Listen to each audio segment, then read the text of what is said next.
Four men attacked a female billionaire CEO, but the waiter's single dad's hidden skill changed everything.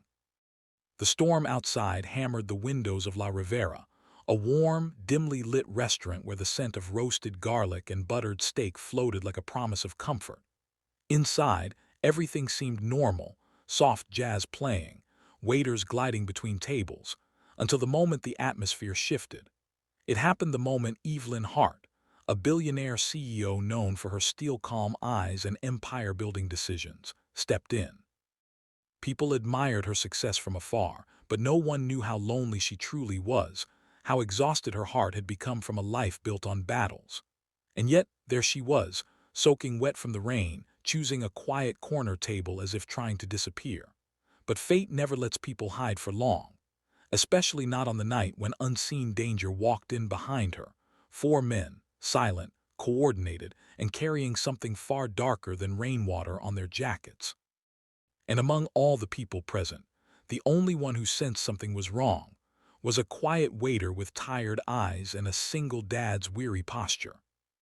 If you believe in kindness, second chances, and humanity, don't forget to like, comment, share, and subscribe to the channel Soul Tale.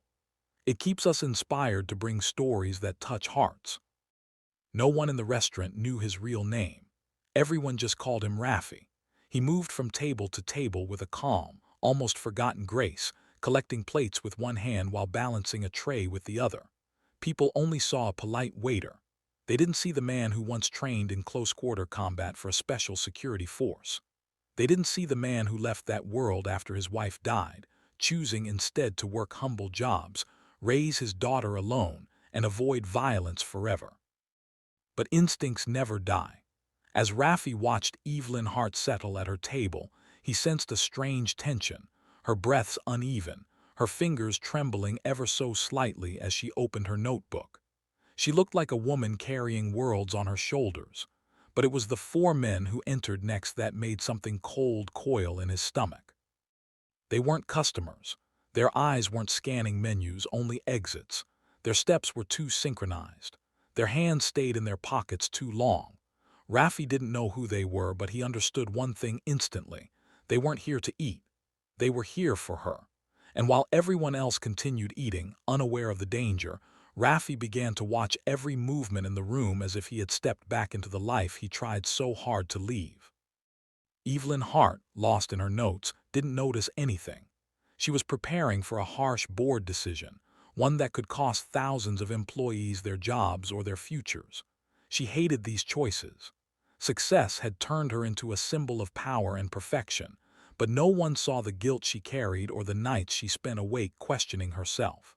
She didn't know that danger was only a few steps away, quietly waiting for the perfect moment. The restaurant lights flickered as thunder cracked outside, and then the men moved. It was subtle at first, one blocking the nearest exit, another pretending to tie his shoelace beside Evelyn's table, the other two slowly positioning themselves around her. Rafi's breath tightened. He didn't want to interfere. Violence had cost him everything before, but he had a daughter waiting at home and a promise he made to himself: never turn away when someone needed help. And Evelyn needed help. He stepped closer, pretending to refill water glasses. His trained mind analyzed every angle, every possible outcome, every shadow of danger. He noticed the man beside Evelyn slipping something from his pocket, something metallic. That was enough. Rafi acted before fear had time to stop him. The restaurant froze. In a single fluid motion, the metallic object slipped from the attacker's hand and skidded across the floor with a sharp clatter. Chairs screeched, women gasped, glasses shattered. Evelyn looked up, startled and confused, as the quiet waiter suddenly seemed to become someone else entirely. Instead of the tired gentleness in his eyes, there was precision, strength, a decision. The first man lunged at Rafi, but Rafi sidestepped and used the table edge to redirect the attack, sending the man stumbling backward. The second attacker rushed in, but Rafi's movement was quick, controlled, almost invisible. He disarmed him with a twist of his wrist and neutralized him with a low shove that pinned him to the ground. People screamed and hid under tables, but Rafi remained eerily calm, his breath steady, his eyes alert. Evelyn watched in disbelief. For a moment, she forgot who she was, or who she was supposed to be. All she saw was a man risking his life for a stranger, a man with a quiet bravery that didn't belong to this world. But the danger wasn't over. The third attacker grabbed Evelyn by the arm, pulling her up from her seat. She winced, the fear she had buried under years of boardrooms and business wars finally cracking through. Rafi's face changed. Something deeper, something protective, ignited in him.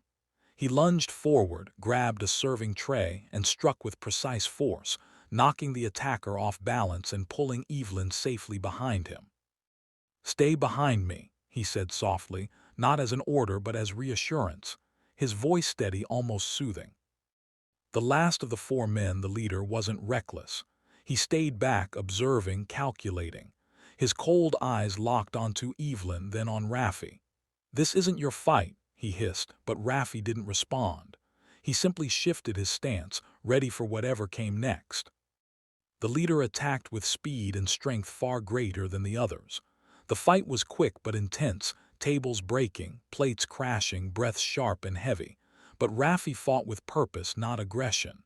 He endured hits that would have knocked others down because he wasn't fighting for pride. He fought for safety, for peace, for his daughter, whose smile reminded him of the world he wanted to protect. Finally, with one decisive move, Rafi disarmed the leader and pinned him down.